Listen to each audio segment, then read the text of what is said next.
Hi again. We're going to talk about Carl Linnaeus's naming system, also known as binomial nomenclature, under the huge umbrella of taxonomy. Before we get started, I want you to think about something. Why do we even need to name organisms? Why is it important for scientists to be able to be sure that when a certain scientist says something like Canis domesticus, everyone in the room knows that he's talking about the domesticated dog? Because that's going to separate domestic dogs out from, say, African wild dogs or from the Australian dingo, all of which look like a very similar animal.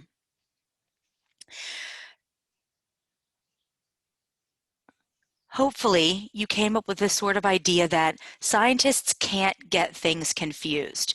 They have to be able to know that when everyone in the room is discussing, say, the green tree frog, that everyone is discussing the same organism.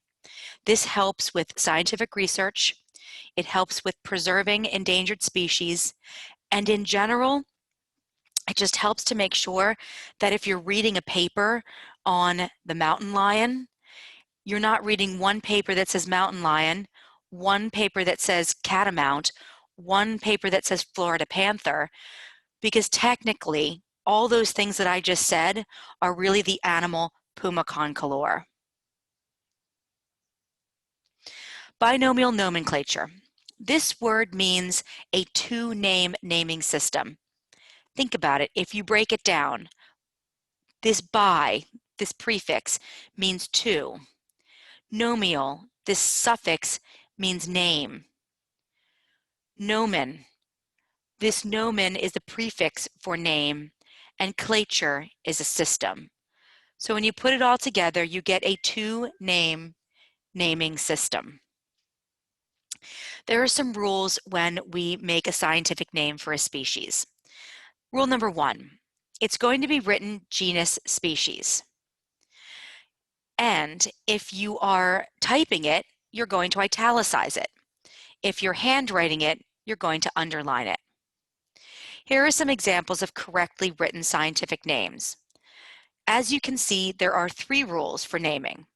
It always goes genus species. The genus is always capitalized. The species is not. Next, you notice that it's italicized because it's typed.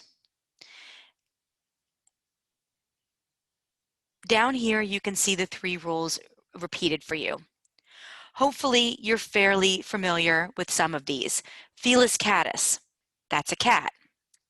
Canis lupus, gray wolf. Canis domesticus, domestic dog.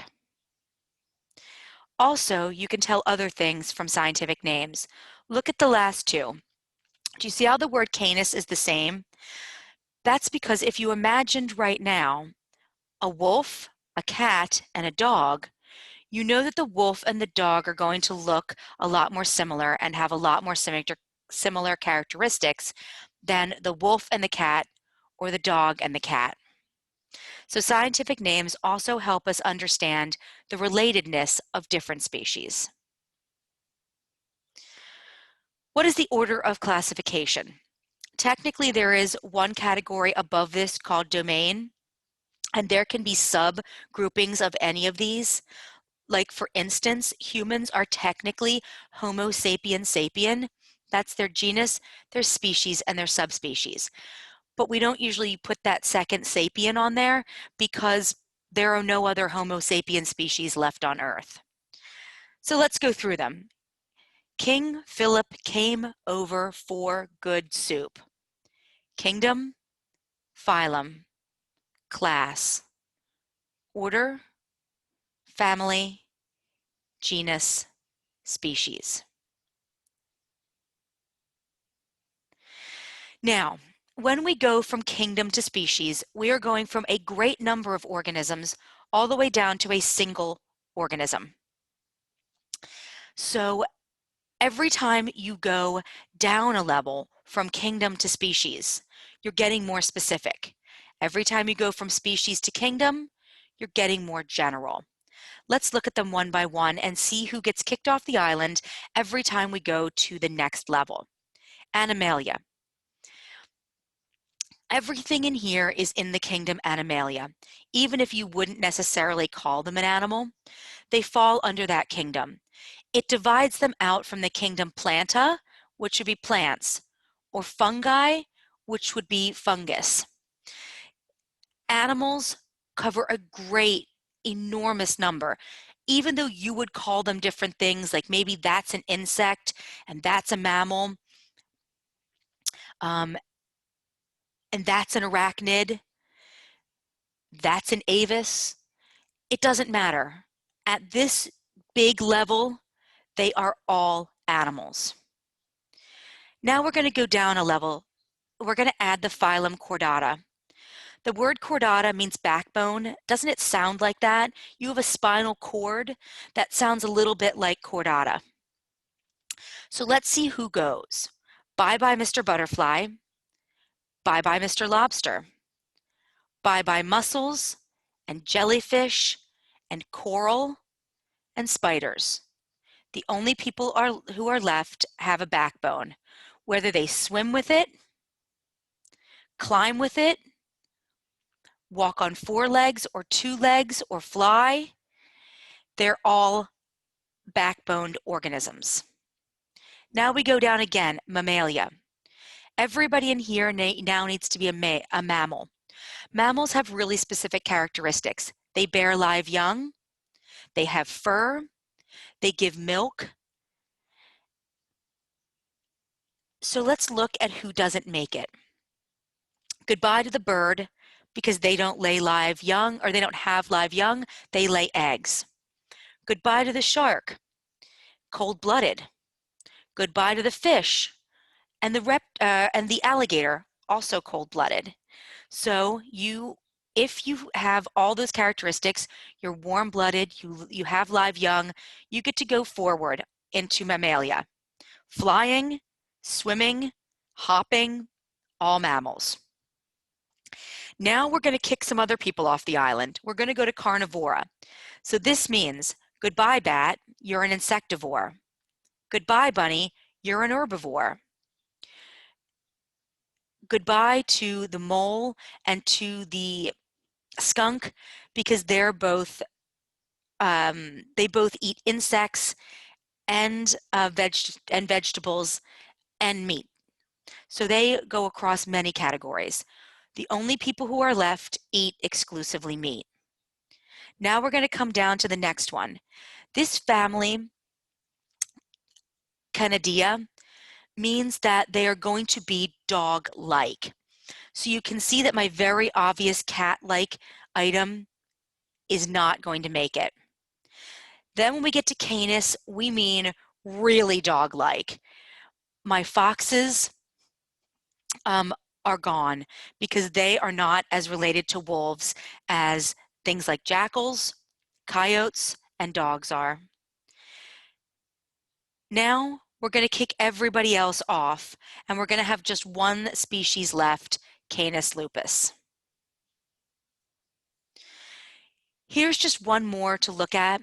I thought that maybe you'd be interested in what you are and how you get your taxonomic classification. You are an animal, just like everybody that we saw on the previous slide. You have no cell wall, you're multicellular, your cells are eukaryotic. Then the phylum. You are also chordata. Hopefully you know you have a backbone. Mammalia. Your mother gave birth to you with live young. She had mammary glands that she could feed you with. She has hair on her head and hair on her arms, just like you do. She's also warm-blooded like you are. Now we're going to go down to the next one, primata. This means that you have an opposable thumb. Right now, I want you to look at your hands. I want you to touch your thumb to each of your fingers. Perhaps you're not aware of how special that is. Most animals on Earth cannot do that. It's only a very small number of organisms that were our distant relatives that are able to do that. Now we go to Hominidae. This means no tail. So this is where a lot of what you would consider monkeys get kind of kicked off the island.